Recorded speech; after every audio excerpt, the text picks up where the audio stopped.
So there's no shame in taking a break. I know it sucks. It really sucks. But taking a break and prioritizing your mental health and slowing down during the difficult times now with all that's going on in the world, there's no shame in doing that. I believe it's important to be seen, number one, because we know as Black women we are often overlooked. Nobody wants to be misunderstood. Everybody wants to know that someone understands what they're saying and what they're going through. And you have to be heard. You have to open your mouth. Closed mouths don't get fed. Seeing life through a different lens. This is me pulling up to the handicap spot and the person's judging me because they don't see anything. And then me saying, I know you don't see what I have, but I do have something. And just to educate you, this is what it is. So the next time, maybe you shouldn't judge that person. It is okay to pivot so that you can realize your best self in your future. Sometimes we get stuck in the here and now, that we don't allow ourselves to see anything beyond this moment, but you can turn things around whenever you feel like it. And the other thing is to set boundaries. People cross lines that you didn't draw, so draw those lines so that you can take care of yourself in the best and healthiest ways. Hello. My name is Zaakirah Muhammad. I am a brand cultivating strategist empowering you to see life differently. I am the host of the See Life Different podcast. The See Life Different podcast is for those who are marginalized and empowers you to confidently tell your story and overcome adversity with resilience, travel the world and build your business. I am a eye cancer survivor, retinoblastoma, which predominantly affects children under the age of 13. So I have been wearing a prosthetic right eye since I was about 9 months old. And now I empower you as a creative to confidently tell your story, online and offline. And I want to make sure that you are building your brand, you are building your digital intellectual property, which can include podcasts, books, speaking engagements, your own courses. I want to make sure that you are being of impact in whatever it is that makes you you. I am filming this live from HealtheVoices, which is an annual conference by Johnson & Johnson. It's for health advocates by health advocates, and it empowers you to confidently tell your story with lots of content creation tools. So Johnson & Johnson paid for this background that you see, paid for my travel to stay at the Hyatt in Princeton, New Jersey, and I'm honored to be here. I found out about this conference. They're like, hey, apply for this conference called HealtheVoices. And as I was applying, the first one I got in virtually, so I could watch the virtual live stream on Zoom. And then the next year I saw the application was open to apply to speak. Now, what's unique about the application is speak and or attend. If you're building your speaker journey, it's a great place to do both. Just simply attend, be amongst other people who are going through what you're going through, or if you already have the confidence and the expertise to speak as a keynote, as a panel, as a workshop, you also can make your proposal to pitch that. So in 2024, I was able to make a pitch to have a build your brand workshop and integrate it using AI. So I was able to help introduce a couple of AI platforms that I use. But this is also how amazing they are with accommodating. My mom and I were getting ready to travel internationally, and we were just staying with a family friend in Tampa, Florida, and it was in the middle of hurricane season. And so they had, again, paid for the flight and paid for the hotel and paid for the transportation, but the airport shut down and did not open for almost the whole day after recovering from the hurricane. So I could not get to the conference in time. But they were so gracious to pivot to me having a hybrid live stream, and people gratefully were in the room at my workshop. And it's so amazing to be here in person, simply as an attendee. I get here in person and get to introduce myself to some people, and they're like, I remember you from last year, I remember your presentation, and that's so amazing. Sometimes we forget, we just keep going and going and going and forget our why and what we're doing, and the reminders like that, especially if we don't always get feedback, are always amazing. I attended virtually, then I had a workshop, then this one I'm leading the small advocacy group, and maybe I'll even lead a keynote or a panel or something next time. They have a lot of opportunity to make sure that you are getting paid, which is definitely something rare. What is HealtheVoices? How do I find out about it? How do I sign up? Pay attention to their website and or Instagram page. The opportunity to open up around spring of the following year, and just make sure you're advocating ahead of time. They do check out your social media to make sure that you are actually advocating and talking about what your health advocacy is. Even if you're not the one who disabled, you are a disability ally or advocate, you're welcome to apply to attend as well. Usually I'm nitpicky about conferences, especially since most conferences are not as accommodating to my visually impairment, to my hearing impairment, to the fact that I do have a chronic illness called PCOS where I can be really tired or the food's not really healthy. If you have any questions, I am everywhere on social media at Illuminous1, which is the meaning of my middle name, ILLUMINOUSONE. That's everywhere on social media. Some places you may find it as my first and my middle name, Zaakirah Nayyar.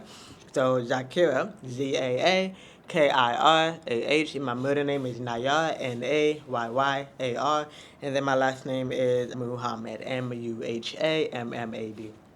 My mom and I were able to write a book together about our journey with childhood eye cancer, seeing life through a different lens, a survivor's memoir on overcoming adversity with resilience. So that is the book that we wrote together to talk about the cancer journey. And with me being an African American woman, a Muslim American woman, a Muslim with disabilities, so I have all these multifaceted parts of me as my identity. And growing up, being around other people who don't know what that, it can be challenging and isolating. And I also share how I've overcome that. Hence, overcome adversity with resilience. Now empowering you to confidently tell your story and overcome your trauma and not be a victim of it. It's an empowerment guide, advocacy to understand about my type of eye cancer and how you can advocate for it and be educated. But also that turned into a 15-minute TEDx talk. I changed the wording a little bit to seeing life from a different lens, which is talking a little bit more about the things I did talk about in the book, such as my travels, such as being picked on growing up and being gaslit medically. And then I have the podcast version where I have interviewed some people who also have medical disabilities, but soon eventually it will become a docuseries because I realize there's still a lot of people that don't fully understand survivorship of eye cancer. You can get the book, audiobook, ebook, physical copies on Amazon. And I look forward to hearing from you. Check out the compilation of videos that I did when I was at their content creation studio, and I got to interview other marginalized health advocates as they talk about their conditions, ranging from names that you've heard of, names that you haven't heard of, but I encourage you to be educated and watch and learn. And continue to learn more about me and my eye cancer. Thank you for watching. Thank you for listening. Share and subscribe and comment, and I will see you next time. Hi, welcome to another edition of the See Life Different podcast, live from HealtheVoices, which is by Johnson & Johnson, for health advocates by health advocates. And the See Life Different podcast is an extension of the Seeing Life Through a Different Lens book, which is available on Amazon, ebook, Kindle, paperback. Now we are talking to Dr. Kojo. Yes, ma'am. Thank you for having me. And thank you for being here, and thank you for your advocacy. So I don't know if many people know you or follow you. I realized Instagram told me I've been following you since 2021. So that's a long time. It means a lot to me. Thank you so much. Yeah, so for those who don't know you, who are you?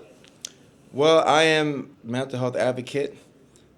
I'm somebody who has ADHD. It's a diagnosis that I have, and it doesn't have me. I'm a brother, I'm a son, I'm a friend.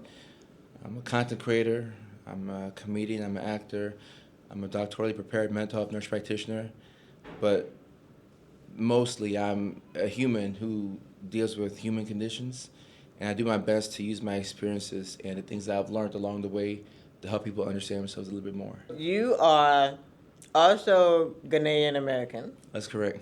I've been to over 12 countries, 4 to 5 African countries. And I know culturally, you become a doctor because it's usually like mom and dad said. Right. I had no choice. My parents are some of the hardest workers that I know, and we've been through a lot as a family. And we were people who, like many people during the 2008-09 recession, lost our house to foreclosure. So my oldest sister was a nurse at that time. Now it's 2009. And now this is almost 16 years later, and now the whole family is nurses, because you know that going through like a medical route is a pretty guaranteed way to make a living. A lot of Africans think that, so they push their kids into law, medicine, engineering. After I graduated high school, my dad pushed me in that direction and told me to get one nursing degree. And he said he would leave me alone.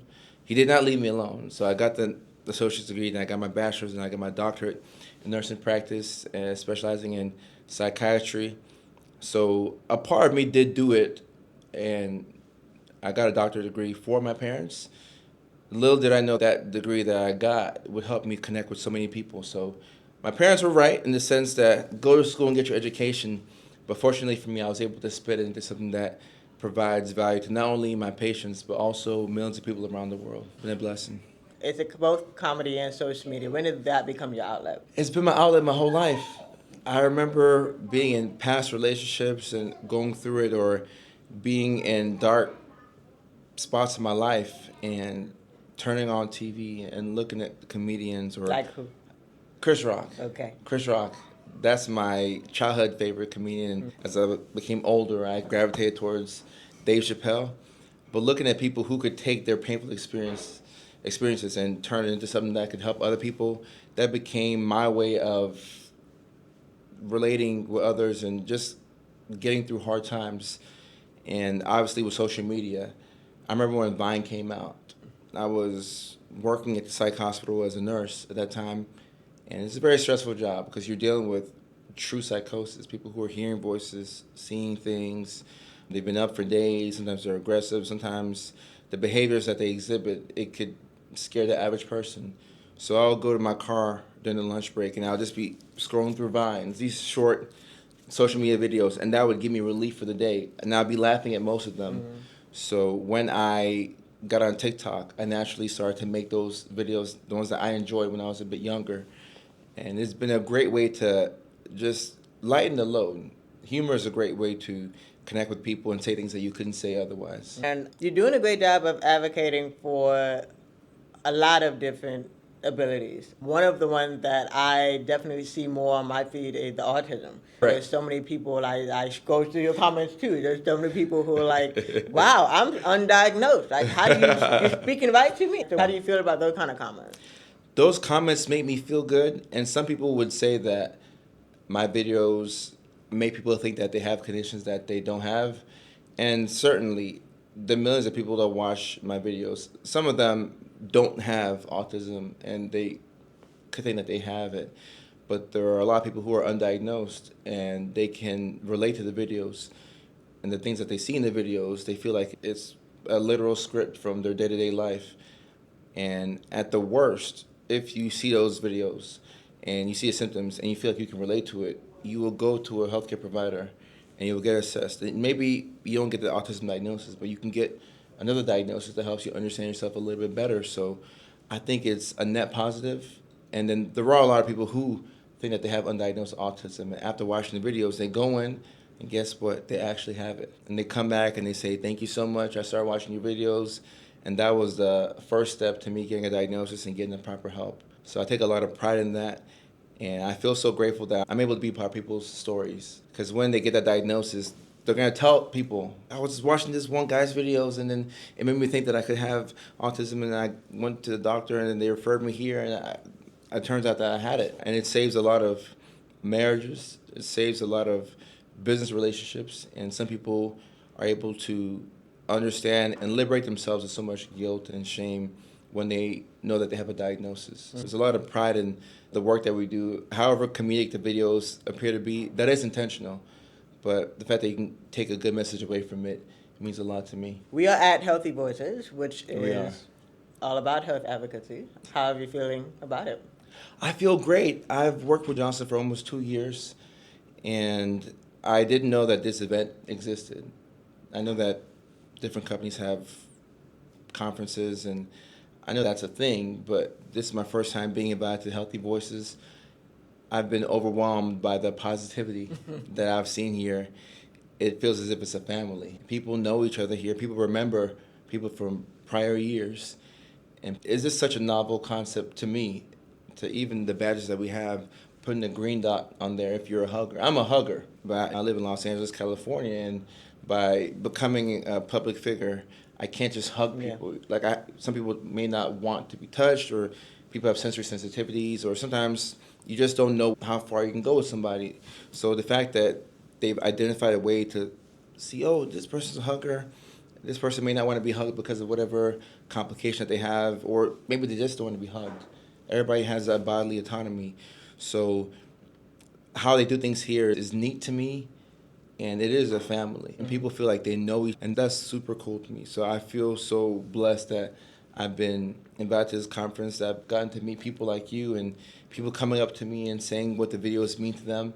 It's just a good reminder for me to know that the videos, they are funny, they are supposed to be lighthearted, but there's real life-changing work that we've been able to do in California. So I'm grateful to be here.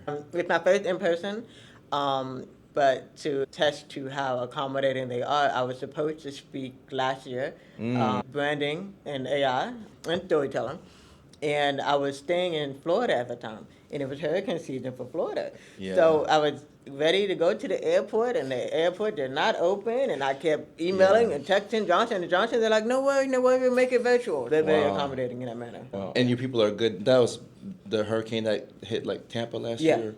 Yeah, that one. Yeah. Don't even want to remember the name, but that one. Yeah, but your people are good. Yeah. And Awesome. just what you were saying, I get here to the conference, and actually even on social media, because they made a post of certain people who were going to attend this year, and my face and name was on there, and so I was getting the comments of, I remember you from last year, I can't wait to meet you in person. Yeah. So it really is a family vibe, and those little reminders are good. They remember you, you all making an impact to keep going. Right. And especially in today's age where there's a lot of AI, which I'm a big believer in. Yeah. It's still hard to connect with people. So when you see the same people over and over, and you remember somebody from last year, it gives you that warm feeling of familiarity. So that's super cool. Yeah, cool. So what do you have upcoming that you can talk about, and how else can people find you online? So in terms of what we have coming up, or You're doing more comedy shows? so it's funny that you mentioned that. I had my comedy tour was supposed to kick off September of this year. Okay. But I put it off on hold.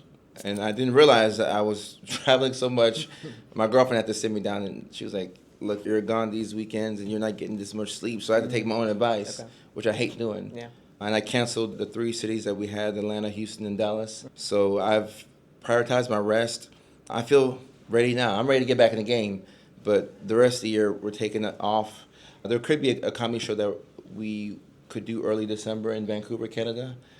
So if that is a thing, I'll definitely post on social media. But the best place to find me is online. Instagram is at Dr. Kojo Sarfo. Spell that? DrKojo, S as in Sam, ARF as in Frank, and then O. So that's at Dr. Kojo Sarfo. On TikTok is Dr.Kojo Sarfo, and that's where I started off. So that's, if it feels good to promote my TikTok.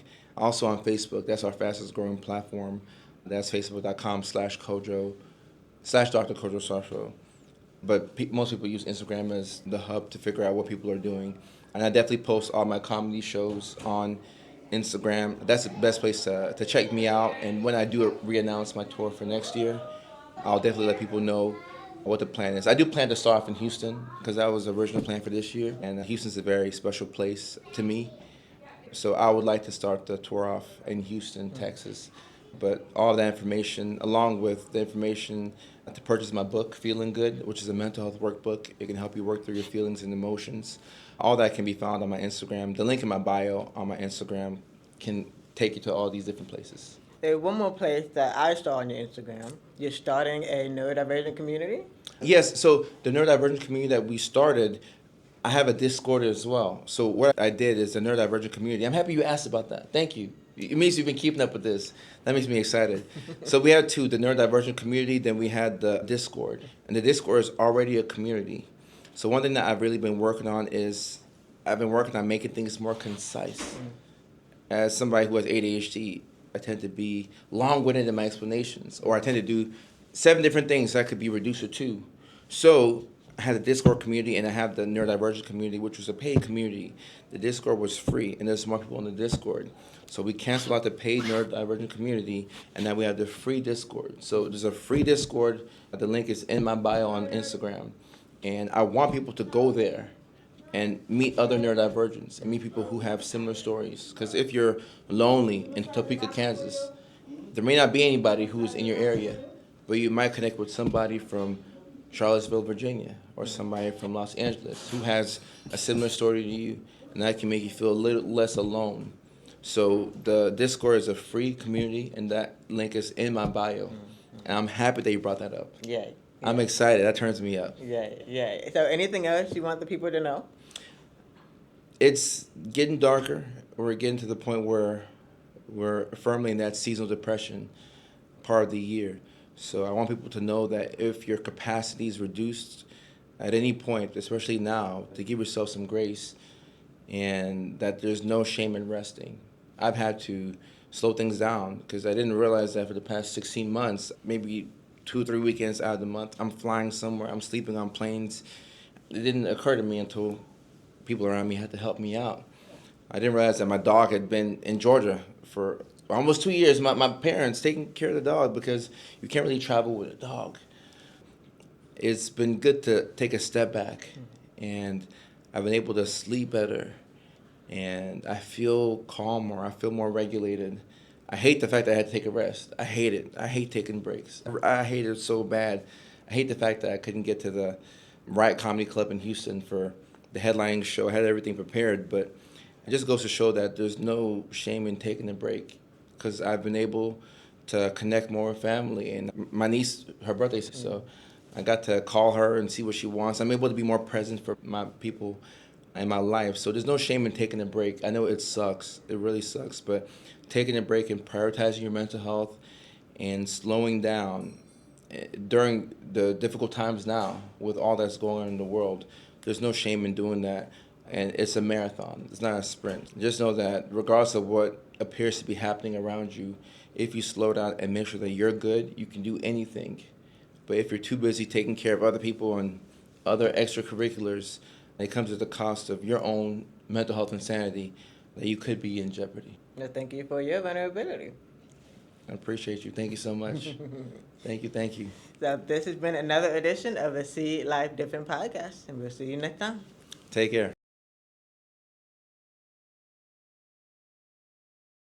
All right, well, hello, and welcome to another episode of the See Life Different podcast. We are at HealtheVoices, which is an annual conference by Johnson & Johnson for advocates by advocates. Johnson paid for our travel and our expenses to be able to be here and to advocate and to be in community. Now we have Raquel.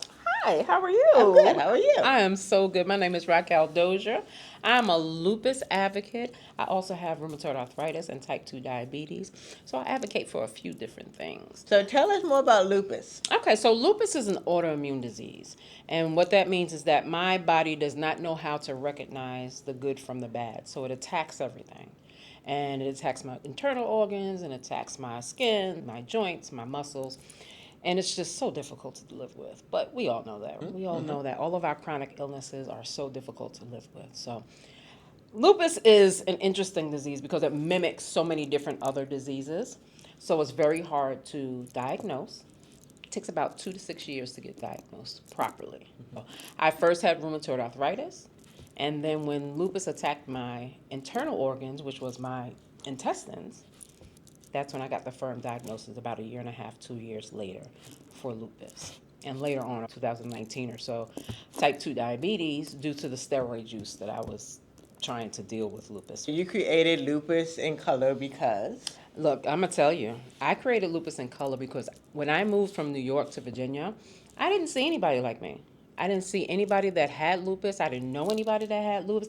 I had heard of a girl, like in college, that died from lupus. But I was like, what is that, cancer?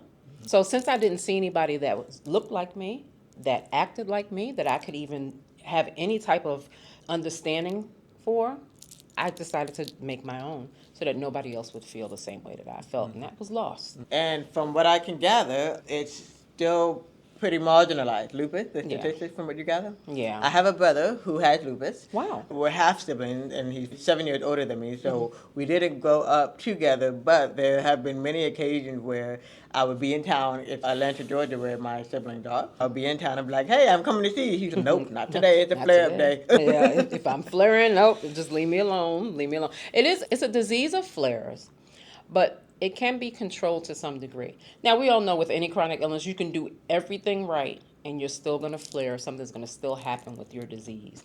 But with lupus, things like eating properly helps the symptoms. It doesn't cure it, but it definitely helps the symptoms. I'm a former athlete, so I know that movement is medicine. So I use that to try and keep my symptoms at bay.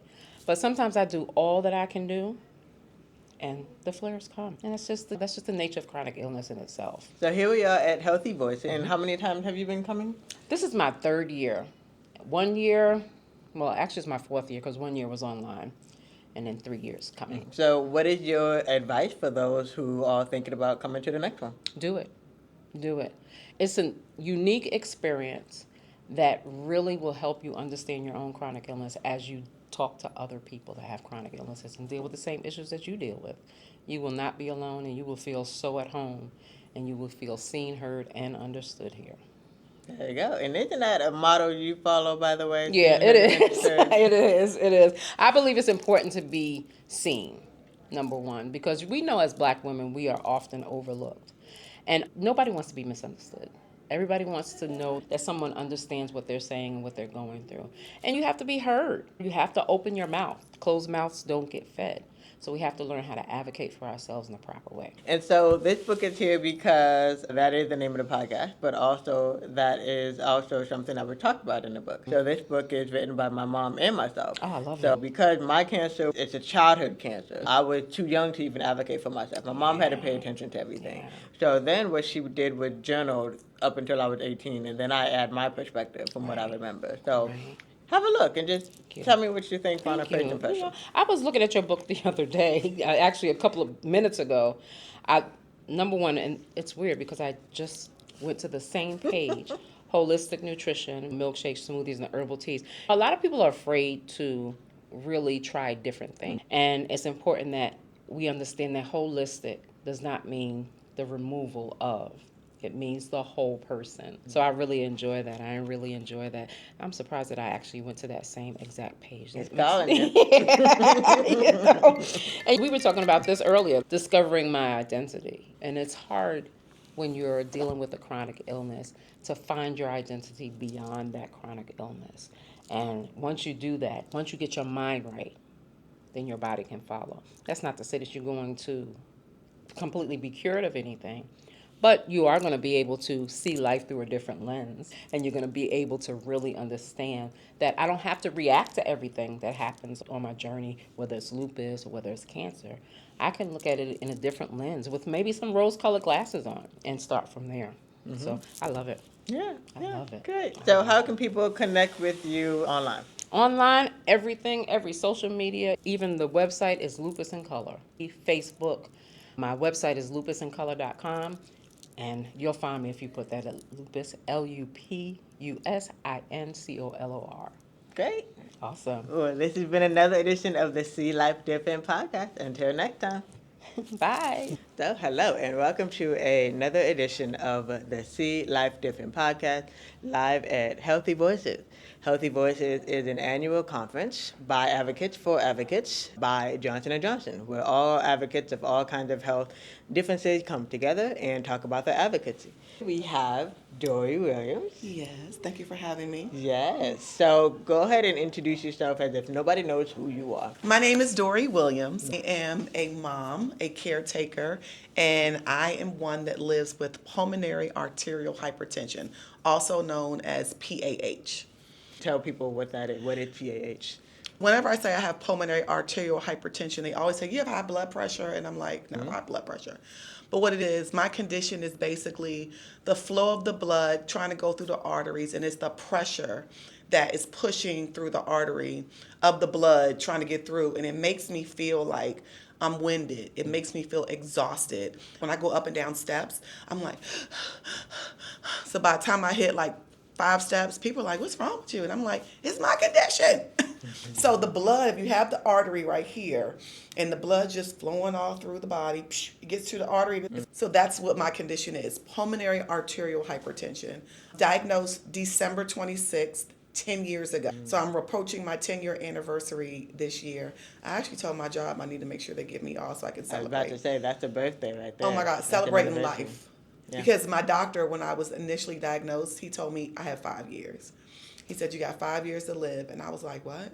And pulmonary arterial hypertension is rare. It's not very common, especially in somebody of my age. Although this community that HealtheVoices has brought me into, I have gained so many sisters who have PAH. I gained a brother yesterday. I didn't know any guy, like one-on-one, that has a condition. I called him not the VIP, the VID. I gave him that name. The very important dude with pulmonary arterial hypertension. But this community has put me in a space with amazing advocates who are just like me, in addition to meeting advocates like you with other conditions, where we can just come together and just lean on each other and learn how to advocate for the space that we're in and help others in this world and let people know how bright life is, and never take anything for granted, and just be happy with what God gave you and just live your best life. That's what life is about for me in this advocacy world. I love that. Yeah, and I'm glad we are here meeting at HealtheVoices, which is always in Princeton, New Jersey. Yes, 3 years for me. 3. It's my third year. Okay, always in person? Yes. Okay, good. Now, for someone else who wants to come to the next one, aside from applying, what else do you think they should do in order to get here? Get involved with community. If you are diagnosed with anything in the medical world that needs some type of support or connection, I would say the first step is finding your tribe, finding your community, learning who those people are who have conditions like you or other conditions that you want to advocate for. Get to know those people. Talk about how you can make the world a better place for somebody else, and let your presence be known. And then things like this will just pop in your lap. And when you walk in these doors, it's just an amazing feeling to be in the room with like-minded people doing like-minded things, who care, who've experienced trials and tribulations, who've risen from that or dealing with it with a smile on their face, and just trying to let others know that you can fight, you can do it, and you got us. Speaking of fighting, you are a mother of how many and which advocates? So my daughter is 28. My son just turned 35. My daughter is type 1 diabetic. So life started as a caretaker when she got diagnosed in the 2nd grade. Her and I felt very alone in this world. Even though diabetes has been around for a long time, we were just new to it. Whenever people talk about diabetes, they said, you got the sugars? I'm like, the sugars? What is that? Then I had to learn about diabetes and learn how to take care of a 2nd grader with diabetes who couldn't eat certain things, had to eat at certain times, who had to take medication at certain times, who had to give herself shots at certain times, who felt different in front of the other children. And I had to, as a mom, let her know that you are who you are. It's okay. You're going to fight through this, and you're just going to live your life like everybody else, the best way you can. So I started off as a caretaker with my daughter. My son doesn't have any medical concerns that are being addressed right now, but I do have 3 grandchildren. Well, I have 4. I have an angel. And just to talk about medical conditions, my daughter was birthed with twins. 3 years ago, my grandson just turned 3, October 16th this year. He was a twin. His brother was born with 37 medical conditions, and the main being water on the brain. So that also opened up doors to, oh my gosh, children with medical conditions, and not just a 2nd grader, but babies, and having to see a baby go through all that he went through. God bless him, 9 months he lived, and he fought and he tried to be here. But to see my child go through that, which ties in mental illness, because people with medical conditions tend to fall into the woe is me space, where mild, moderate, severe depression comes into play, and people just go into a funk on how they're going to pull through.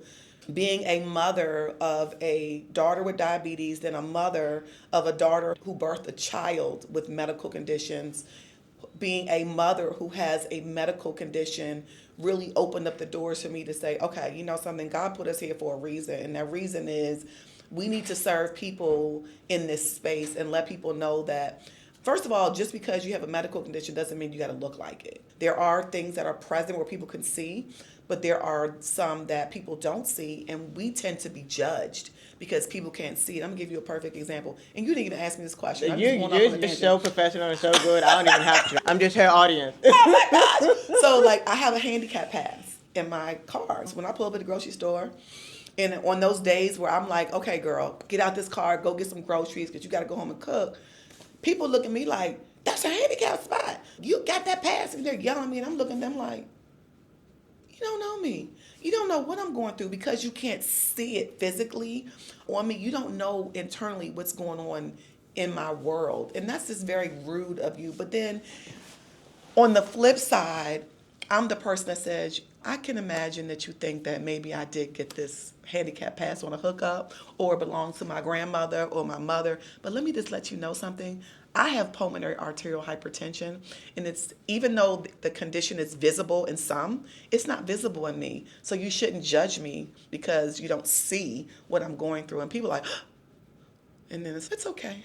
You have a wonderful day. Just be blessed. And maybe the next time they'll think about that when they yell at somebody about, and maybe you should say, oh, well, maybe I don't know. Maybe there's a reason why she needs to pull in a handicap spot. Just creating awareness is my due diligence, and it's my job on this earth. As long as I live, I am always going to be a person that tries to encourage, motivate, and tries to always say, I always say this, I want to bring that ray of sunshine into your life. No matter what you're going through, somebody is going through something deeper. Somebody has a situation that's more traumatic. But we have to open our ears to listening to the things that people are saying when it comes to medical advice, needs, concerns, and just try to see how we can help people through. And I'm just forever grateful that I'm glad that God gave me the condition he gave me, because I'm a vessel. He wants me to pour out and help other people. I'm glad that God gave my daughter type 1 diabetes, even though it's something that she didn't want. But look at, my daughter has survived. She's thriving. She's advocating. She's sharing. Let me tell you something. This is so funny. My daughter was the one who didn't want anybody to know that she had diabetes. And now she is like the one that cares for everybody. So my father has diabetes now. He has type 2. She has type 1. And she's always, what's your blood sugar? It shouldn't be this. It should be that. You need to eat this way. You need to drink this. You need to stop doing this. And I remember when you were like, don't tell anybody I got diabetes. I used to be like, girl, tell the world. Tell the world. And tell the world how you're going to be a swimmer, how you're going to be a cheerleader, how you're going to be a runner. Tell the world how you did all these things with diabetes, wearing a pump and looking like everybody else and winning those medals and winning those competitions and having those smiles on your face. And when you were cheering, how you had all those smiles and cheesing, and they call them expressions. The girl with diabetes. I'm the girl with PAH. I'm the girl who lives, breathes, deals with it every single day. I'm the girl that's going to wake up every day and thank God for allowing me to wake up. I'm going to be that girl that if the next person needs a pat on the back, the next person needs something to give them a boost, the next person needs a resource, a referral, anything, I'm that girl when it comes to PAH. And also caretaking, and also diabetes, and also rare disease. Ooh, seeing life through a different lens. Okay, wait a minute. Seeing life through a different lens. This is me pulling up to the handicap spot and the person's judging me because they don't see anything. And then me saying, I know you don't see what I have, but I do have something. And just to educate you, this is what it is. So the next time, maybe you shouldn't judge that person. Okay, so listen. A survivor's memoir on overcoming adversity with resilience. That is you. So wait a minute. You need to tell me something. I told you a whole lot. Sure, why not? Let's do it. So, my brain is over here thinking I need to link a video to Marvin's introduction right about now. But basically, yes. Let me start with this book. This book my mother and I wrote together about seeing life through a different lens. Yes, of course, I literally see life through a different lens because I cannot see anything over here. Right. But that's because that was where the eye cancer was. I was 6 months old. Well, my mom saw it when I was about 3 months old because previously, before the great changes of technology, the only way to detect this type of cancer was when you take pictures and you don't see that red glow. then you know you got to take her to a doctor and find out what's going on. So she saw a white glow in my baby picture. And so at the 6 months checkup, the first doctor was brushing it off. So then she advocated for a second opinion, and that second opinion said she has retinoblastoma, a rare childhood eye cancer, and if she doesn't have surgery right away, she could eventually die. But also, even with having the surgery to remove the tumor, they still said she may not even live past the age of 5. This is a childhood eye cancer. My mom was journaling from the minute she knew that I was her miracle baby, because she was 40 when she had me, to the fact that I made it to my 18th graduation. So she was journaling about that, and then we just had a mother-daughter conversation in this book while also advocating and letting people know that just because you may not be able to see it, this is what's going on, and this is how you should be aware, take a look for everything, and now it's a TEDx talk. It's a podcast. It's about to be a docuseries. Everything that you've been saying, I get it, and I see you. Oh my gosh, and I see you. Yeah. Sis. Oh my gosh. Listen, we just met, okay? Not even 15 minutes ago. We just met, and just like connecting with people like her and just sharing our stories and understanding what your story and what you went through. 5 years must be the number. You said something about 5 years. I said something about 5 years. Oh my gosh. But, and look, and you wear it well. You wear it well. Look at that smile on your face. Smiles are contagious. Smiles are totally contagious. So, listen, I'm forever grateful that you just asked me to sit down with you and just have a conversation to express. And I look forward to buying your book. And I want to encourage others. Can I see that book again? Absolutely. I want others to buy this book and read this book, because you just don't know how to see something through somebody else's lens. It's very important. It's very important just to understand that people in life go through things, and sometimes we can't feel or even understand or even relate to what they're going through. So I commend you on this, you and Mom. Kudos to Mom for journaling and documenting so you can get to this point. I look forward to seeing you in your podcast and the success of this book, and not only this one, but another one, because I'm sure another one's coming down the line. And I'm just glad I met you. Yay. This is amazing. Yeah. So great. Okay, great. now we got to bring it back to you. So where can people find out more about you, find you online? So my daughter and I have a nonprofit. It's called A as in Apple, the number 4, D as in dog, E as in education.org. A4DE. We have a website, A4DE. Our Instagram is A4DE as well, and I am not the greatest on Instagram. I'm going to do better. Like, it was at a point where I was always Instagramming, and then I got consumed with life and I halted on that. But we're going to pick things back up. But follow us. You never know what you're going to find. You never know what kind of story you're going to see when we post. My Instagram handle is life_Dori_Williams. My Instagram is just about me. It's about my life, just being happy. I don't really talk about my medical condition on my personal page. I just want people to see that I'm happy. I do have it in my bio that I am a PAH survivor, because that's what I am. But sometimes I tag, sometimes I don't. I just want people to see me living my best life, and that's what I'm doing right now. Because I was told it wasn't going to happen. I was told that I only have 5 years. So I'm at 10 years right now. So I'm living my best life. I'm enjoying life. Again, Life of Dori Williams is my Instagram. A4DE is our nonprofit handle. A4DE.org is our website. And that's it. That's all about me. Living my best life. Yeah. Until next time, this has been another edition of the See Life Different podcast. So hello, and welcome to another edition of the See Life Different podcast. We are live at HealtheVoices, which is an annual conference by Johnson & Johnson. Johnson paid for our travel and our expenses to make sure that we are here at this conference for advocates by advocates. And now I'm talking to Yolanda. Hello. How are you? I'm doing well. Good. Thank you. Good. So tell us who you are and what you advocate for. Okay, so my name is Yolanda. I advocate for multiple myeloma community. It's a rare disease, and it's a form of blood cancer. How long have you been coming to HealtheVoices? This will be my 3rd HealtheVoices experience. And for those who have never been, what's it like? Why should they come?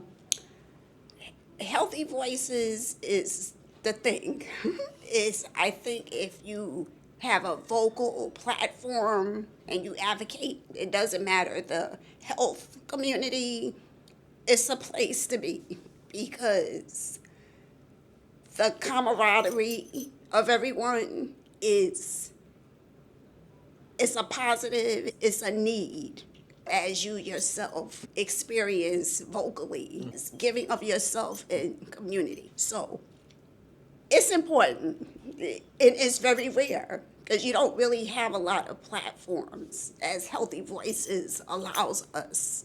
So I'm very happy to be here my third time. Yay. So my advocacy is eye cancer.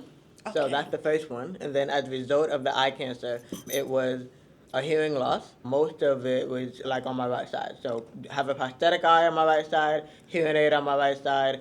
Going down to the infertility is mainly on my right side too. So that's normally what happened to the radiation treatment. Yeah, essentially I have a book which is based on that story. So just take a flip through and find what chapter speaks to you and let me know what calls your name. Here's one off. What about volunteering as a children's librarian? Yeah. How- So yeah. my mom was the one who was a researcher. So she's the one who made sure that I got my second diagnosis for my medical. And so as she got older, she decided to be a librarian. While she was at the African American Research Library and Cultural Center in Florida, I got to do a program called a youth volunteer librarian program. Right. So while we were there, actually, when I continued to learn more about my type of cancer and actually like genealogy, I learned that I am a descendant of Frederick Douglass's half brother. Really? Yeah. Yeah. So it's stories like that where you discover where you came from in order to figure out where you're going, figure out how you want to advocate. So how did you decide that, okay, I'm going to be the one to do this advocacy?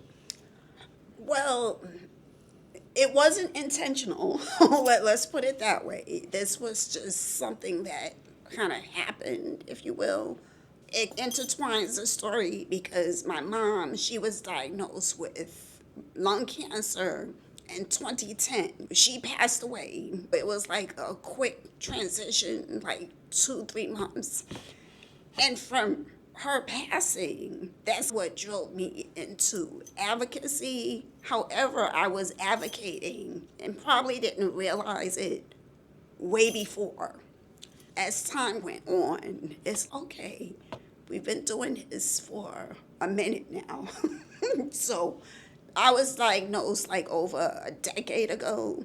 So my advocacy, even though I didn't realize it was advocacy, was probably around that time. But it seems so new. But in little ways, I was advocating. How can people find you online, connect with you online? Okay, so my Instagram handle is myeloma chick, CHICKE. And the same for Facebook. I think it's another Phase of Myeloma. I forget. But if you do a Google search, you'll see me, Yolanda Brunson-Sarrabo. MYLE. MYELOMA. That's the thing, right? We have to learn how to spell our own diagnosis. Yes. Isn't that something? I just assumed that, you know how to spell it.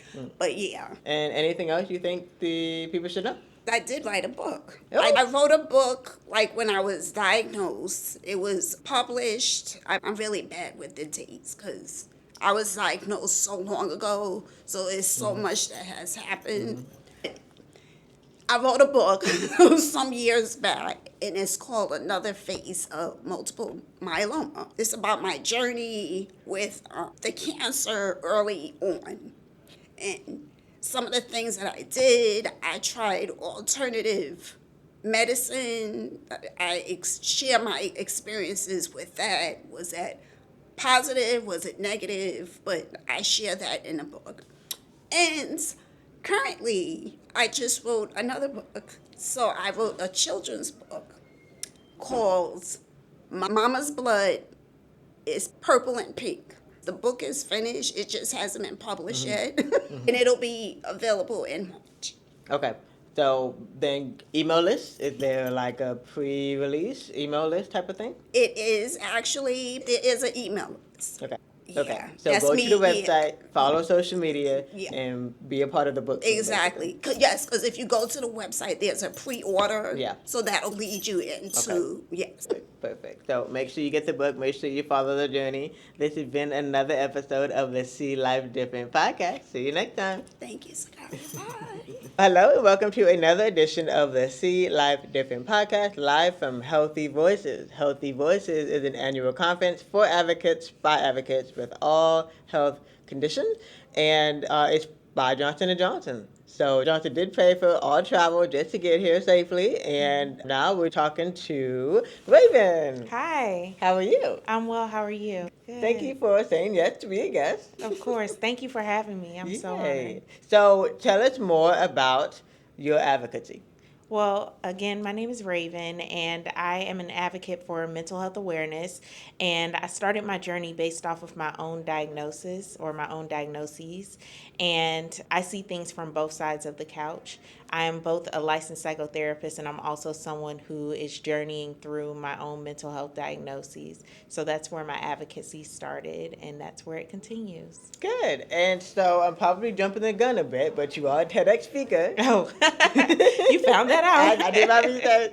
So tell us more about the name of it, so in case people want to go quickly to Google it. Yes, so in my TEDx talk, I talked about how to pivot in dance and overcoming adversity through using dance terms. The talk is available on YouTube, and it's very near and dear to my heart because before I became a licensed psychotherapist, I was a professional dancer, and due to different things happening with my mental health, I had to pivot in order to continue through this journey called life. But you can search for it using my name, Raven Gibbs. And so where did you travel in from? I traveled in from Durham, North Carolina. It's not where I'm from. I am a military brat. I have been moving around almost every 2 to 3 years for most of my life, bouncing from the West Coast to the East Coast, so California to North Carolina, back and forth, all of my life. But I think I've settled into Durham, North Carolina. Okay. And so you're at Healthy Voices in person for the first time? This is my first time.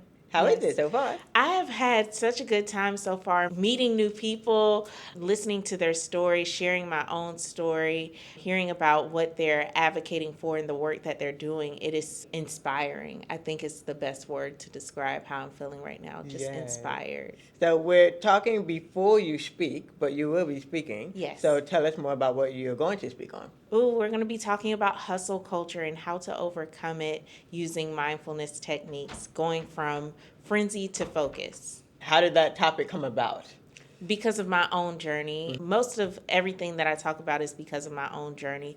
But there was a time in my life where I felt so much pride in putting things on my calendar, having a million things to do, and never really taking the time to just be. And so because of that, I experienced burnout. And burnout is not a fun place to be. If you've ever experienced it, I'm sorry. That is horrible. But it is one of those things that can be used as a lesson and a tool to overcome hustle culture and the capitalism that funds hustle culture. That's a big word. Capitalism does fund it. And how do you see it differently when it comes to making sure that it's not necessarily being a part of the rat race anymore? Well, I see it differently because it is not a sustainable way of living. You can't continue on that hamster wheel forever. At a certain point, you are going to tire yourself out. You're going to burn out. I think of it like this. Most of the time when I have my best ideas, it's not when I've had something on my calendar or it's when I've booked myself a million times. It's usually in the shower or when I'm taking a walk or doing something just mindfulness centered is where I get my best ideas from. Taking a step back, allowing yourself to, instead of just doing, actually being, it can transform how you view life and how you participate in your life journey. Mm-hmm. And for those who are new to setting those boundaries and speaking up for themselves, what is your advice for them? Say no. Say no. It's a million easier said times than say done. no. What do you It is mean? easier said than done. But once you build and strengthen that muscle, it becomes so much easier to just say no. Every no that you say to someone else is you saying yes to yourself. If you are asking me to put something on my calendar, I'm saying no to something that I would really want to do. So I might have to tell you no in a loving way, but I might have to tell you no just so I can take care of me. Because at the end of the day, if I'm not taking care of me, I can't show up for you. Absolutely. I Yeah. love that. Now, speaking of showing up, where are you showing up online? Where can people find you? I am showing up on Instagram, TikTok, Twitter, well, X, It's Threads. still Twitter to me. Yeah, it's going to always be Twitter. But you can find me on Facebook at Raven Gibbs. You can find me on Instagram at Raven_Nicole_. And that's also on Twitter, Raven_Nicole. And on TikTok, it's _Raven_Nicole_. Whole bunch of underscores. But my name was unavailable. That's what I've got. It's a popular name, Yes. fortunately and unfortunately. Yeah. Everyone gave their children the middle name Nicole. So in the 90s, here we are. Yeah. Great. Well, anything that you want people to take away from the conversation about anything, if you want them to remember one thing? Ooh, if I could get people to remember one thing, it is okay to pivot. Well, two things. Yeah. It is okay to pivot so that you can realize your best self in your future. Sometimes we get stuck in the here and now, that we don't allow ourselves to see anything beyond this moment, but you can turn things around whenever you feel like it. And the other thing is to set boundaries. People cross lines that you didn't draw, so draw those lines so that you can take care of yourself in the best and healthiest ways. Well, there you have it. This Yeah. has been another episode of the See Life Different podcast. And until next time,